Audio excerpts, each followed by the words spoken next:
தாவேகா அமைச்சரவை இலாக்கா ஒதுக்கீடு குறித்த விவரங்கள் தற்போது வெளியாகி இருக்கிறது. யார் யாருக்கு என்னென்ன இலாக்காக்கள் ஒதுக்கி செய்யப்படுகிறது விவரங்களை செய்தியாளர் நந்தினி வழங்க கேட்கலாம். நந்தினி, விவரங்கள். 9 அமைச்சர்கள் பொறுப்பேற்கக்கூடிய நிலையில் அவர்களுக்கான இலாக்கா என்பது ஒதுக்கீடு செய்யப்பட்டிருக்கிறது. அதே போன்று முதலமைச்சருக்கான இலாக்காவும் ஒதுக்கீடு செய்து தற்போது ஆளுநர் மாளிகை தரப்பில் அதற்கான அதிகாரப்பூர்வ அறிவிப்பு என்பது வெளியாகி இருக்கிறது. குறிப்பாக அமைச்சர் ஆனந்தை பொறுத்தவரையில் ஊரக வளர்ச்சி மற்றும் நீர்வளத்துறை அமைச்சராக செயல்படுவார் எனவும் குறிப்பிடப்பட்டிருக்கிறது.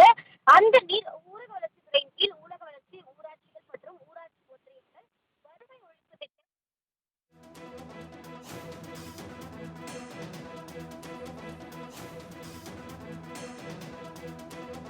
முன்னதாக முதலமைச்சராக ஜோசப் விஜய் பொறுப்பேற்றதை தொடர்ந்து அவருடன் சேர்ந்து 9 சட்டமன்ற உறுப்பினர்கள் அமைச்சரவையில் பொறுப்பேற்றுக் கொண்டனர்.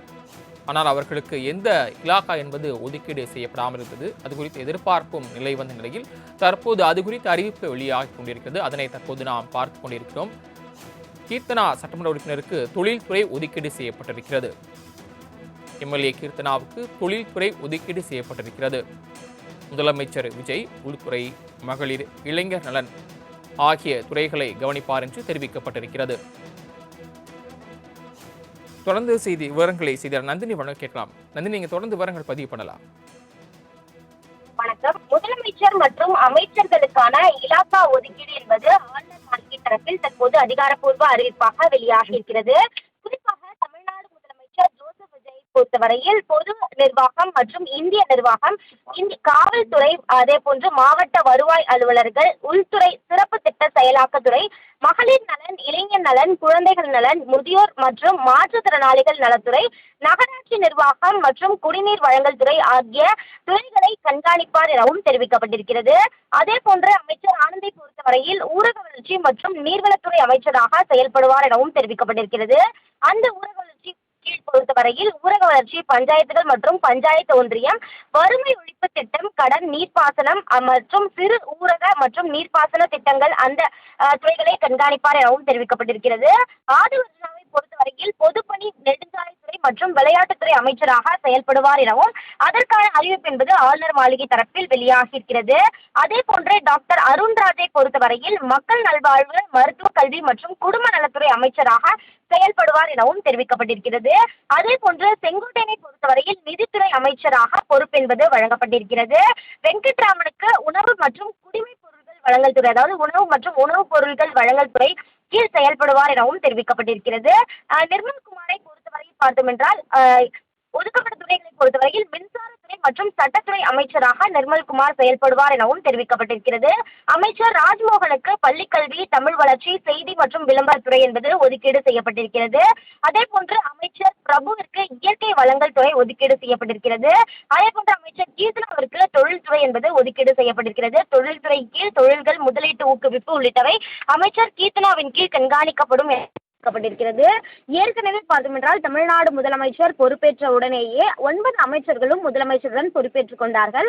ஆனால் அவர்களுக்கான இலாக்கா ஒதுக்கீடு என்பது நடைபெறாமல் இருந்த நிலையில்தான் தற்போது அதற்கான அதிகாரப்பூர்வ அறிவிப்பு என்பது ஆளுநர் மாளிகை தரப்பில் இருந்து வெளியாகி இருக்கிறது. இன்று காலை முதலமைச்சருடைய தனி செயலாளர் செந்தில்குமார் ஆளுநர் மாளிகைக்கு சென்று இந்த விவகாரங்கள் தொடர்பாக முதலமைச்சர் கொடுத்த அந்த கடிதத்தை வழங்கியதன் அடிப்படையில் தான் தற்போது அந்த இலாக்கா ஒதுக்கீடு என்பது தற்போது வெளியாகி இருக்கிறது. முதலமைச்சரின் ஆளுநர் மாளிகை தரப்பில் அதிகாரப்பூர்வ அறிவிப்பில் தெரிவிக்கப்பட்டிருக்கிறது. குறிப்பாக பல்வேறு முக்கிய துறைகளுக்கான ஒதுக்கீடு, அதாவது குறிப்பாக போக்குவரத்து துறை, அதே போன்று உயர்கல்வித்துறை, சுற்றுலாத்துறை, பிற்படுத்தப்பட்டோர் நலத்துறை, ஆதி திராவிட நலத்துறை உள்ளிட்ட இந்து சமய அறநிலைத்துறை உள்ளிட்ட பல்வேறு துறைகளுக்கான அமைச்சர்கள் பட்டியல் என்பது தற்போது வரை வெளியாகவில்லை. ஆனால் தமிழக வெற்றி கழகத்தை பொறுத்தவரையில் சட்டமன்ற பொதுத் தேர்தலில் வெற்றி பெற்று 108 இடங்களை கைப்பற்றியது. ஆனால் பெரும்பான்மையாக ஆட்சி அமைக்க 118 இடங்கள் தேவைப்பட்ட நிலையில் கூட்டணி ஆட்சி என்பது தமிழகத்தில் அமைந்திருந்தது. இந்த நிலையில்தான் கூட்டணி கட்சியினருக்கும் அந்த அமைச்சரவையில் இடம் ஒதுக்கீடு செய்ய வேண்டும் என்ற அடிப்படையில் கடந்த சில நாட்களாகவே தொடர்ச்சியாக ஆலோசனை கூட்டங்கள் என்பது மேற்கொள்ளப்பட்டு வருகிறது. அதில் காங்கிரஸ் கட்சிக்கு 2 அமைச்சரவை என்பது உறுதி செய்யப்பட்டிருக்கிறது. ஆனால் தற்போது நிலவரத்தை பொறுத்தவரையில் அந்த ஃப்ளோர் டெஸ்டில் அதிமுகவை சார்ந்த 25 சட்டமன்ற உறுப்பினர்கள் தமிழக வெற்றி கழகத்திற்கு ஆதரவு தெரிவித்திருந்தார். இருக்கின்றார்கள். அவர்களும் சில இலாக்காக்களை கேட்பதாகவும் அதன் காரணமாகவே அமைச்சரவை பட்டியல் வெளியாவதில் தாமதம் ஏற்படுவதாகவும் தொடர்ச்சியாக தகவல் வெளிவந்த வண்ணம் இருக்கின்றன. இந்த நிலையில்தான் அதிமுக சட்டமன்ற உறுப்பினர்களுக்கு இலாக்கா ஒதுக்கீடு செய்யப்படுமா, அவர்கள் அமைச்சரவை பட்டியலில் இடம்பெறுவார்களா என்ற ஒரு கேள்வி எழுந்திருக்கக்கூடிய நிலையில் தற்போது ஏற்கனவே அமைச்சராக பொறுப்பேற்றிருக்கக்கூடியவர்களுக்கான இலாக்காக்கள் என்பது தற்போது வெளியாகி இருக்கிறது. அதிலும் குறிப்பாக பார்த்தோம் என்றால் அமைச்சர் ஆனந்தை பொறுத்தவரையில் ஊரக வளர்ச்சித்துறை அமைச்சராக செயல்படுவார் எனவும், அதே போன்று ஆதவ் அர்ஜுனாவை பொறுத்தவரையில் பொதுப்பணி நெடுஞ்சாலை மற்றும் விளையாட்டுத்துறை அமைச்சராக செயல்படுவார் எனவும் தெரிவிக்கப்பட்டிருக்கிறது. அமைச்சர் ராஜ்மோகனுக்கு பள்ளிக்கல்வி, செய்தி மற்றும் விளம்பரத்துறை ஒதுக்கீடு என்பது செய்யப்பட்டிருக்கிறது. அமைச்சர் கீர்த்தனாவை பொறுத்தவரையில் தொழில்துறை அமைச்சராக செயல்படுவார் எனவும், அதே போன்று மிக முக்கியமாக இருக்கக்கூடிய நிதித்துறையை பார்த்தோம் என்றால் செங்கோட்டையன் கண்காணிப்பார் எனவும் தெரிவிக்கப்பட்டிருக்கிறது.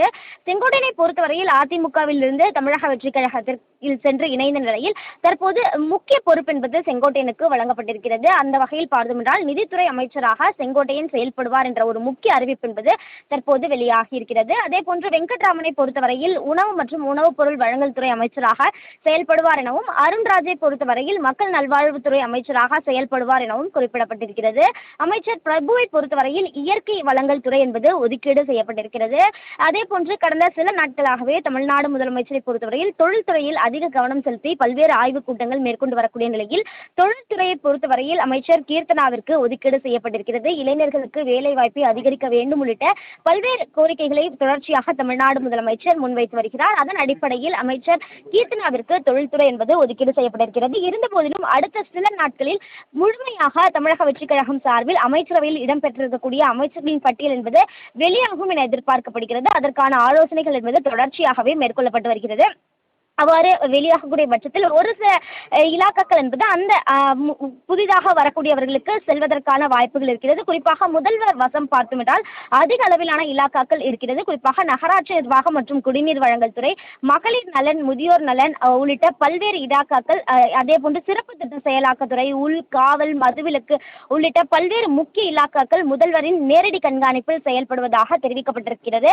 இந்த நிலையில்தான் கூடுதலாக பல்வேறு இலாக்காக்கள் இருக்கக்கூடிய நிலையில் இன்னும் ஒரு சில நாட்களில், அதாவது திங்கட்கிழமைக்கு பிறகாகவே அந்த இலாக்காக்கள் முழுவதுமாக யார் யாருக்கு ஒதுக்கீடு செய்யப்பட இருக்கிறது, குறிப்பாக தமிழக வெற்றி கழக தலைமையிலான தமிழக அமைச்சரவையில் முக்கியமாக யாரெல்லாம் அமைச்சரவையில் இடம்பெற போகிறார்கள் என்பது தொடர்பான அதிகாரப்பூர்வ அறிவிப்பு என்பது வெளியாகும் என்ற ஒரு தகவலும் வெளியாகி இருக்கிறது. குறிப்பாக அதிமுகவை பொறுத்தவரையில் 5 அமைச்சர்கள் உறுதி செய்யப்பட்டிருப்பதாக தகவல் வெளியானாலும் கூட அதற்காக சட்ட நுணுக்கங்கள் எவ்வாறு இருக்கிறது, அவர்களுக்கு அமைச்சரவையில் இடம் ஒதுக்கீடு செய்தால் ஏதேனும் சட்ட சிக்கல்கள் சந்திக்க நேரிடுமா உள்ளிட்டவை குறித்தும் தமிழ்நாடு முதலமைச்சர் தொடர்ச்சியாக ஆலோசனை மேற்கொண்டு வருவதாக தெரிவிக்கப்படுகிறது. அதன் காரணமாகவே முழுமையான அமைச்சரவை பட்டியல் வெளியாவது சற்று காலதாமதம் ஏற்படுவதாகவும், அதன் அடிப்படையிலேயே முதற்கட்டமாக ஏற்கனவே பொறுப்பேற்றிருக்கக்கூடிய அமைச்சர்களுக்கு தற்போது இலாக்காக்கள் ஒதுக்கீடு செய்யப்பட்டிருப்பதாகவும் தகவல் என்பது வெளியாகி இருக்கிறது. அதன்படிதான் தற்போது தமிழ்நாடு முதலமைச்சர் உட்பட முதலமைச்சருடன் பொறுப்பேற்றிருக்கக்கூடிய அந்த 9 அமைச்சர்களுக்கான இலாக்காக்கள் அதிகாரப்பூர்வமாக தற்போது ஒதுக்கீடு செய்யப்பட்டு அதற்கான அறிவிப்பு என்பது ஆளுநர் மாளிகை தரப்பிலிருந்து வெளியாகி இருக்கிறது.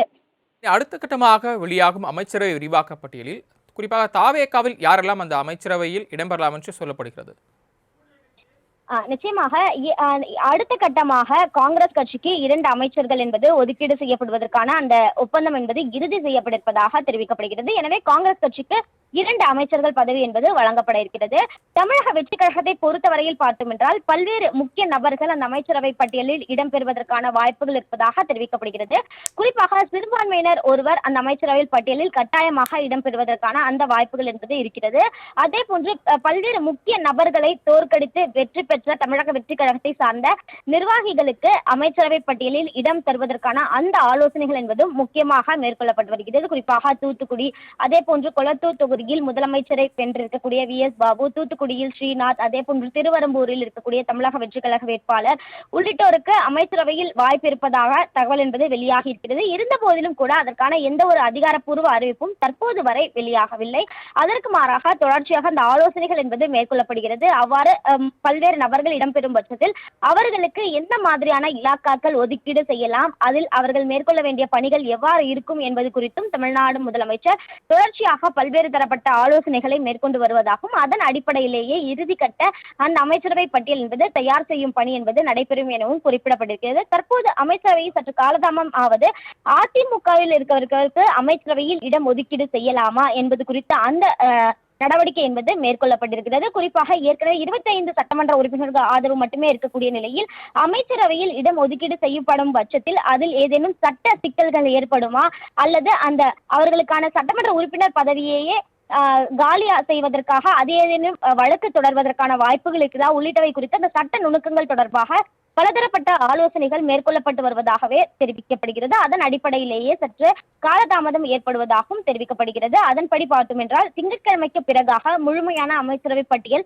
வெளியாவதற்கான வாய்ப்புகள் இருக்கிறது. அவர்களுக்கு முழுமையான அமைச்சரவை பட்டியல் வெளியானதன் பிறகு தமிழ்நாடு பொறுப்பு ஆளுநர் அவர்களுக்கு பதவி பிரமாணம் செய்து வைப்பார். அதன் பிறகாக அவர்களுக்கு என்னென்ன துறைகள் ஒதுக்கீடு செய்யப்படுகிறது என்பது குறித்த அதிகாரப்பூர்வ அறிவிப்பு என்பது ஆளுநர் மாளிகை தரப்பிலிருந்து வெளியாகும். தாங்கள் வழங்கிய விரிவான தகவல்களுக்கு நன்றி நந்தினி.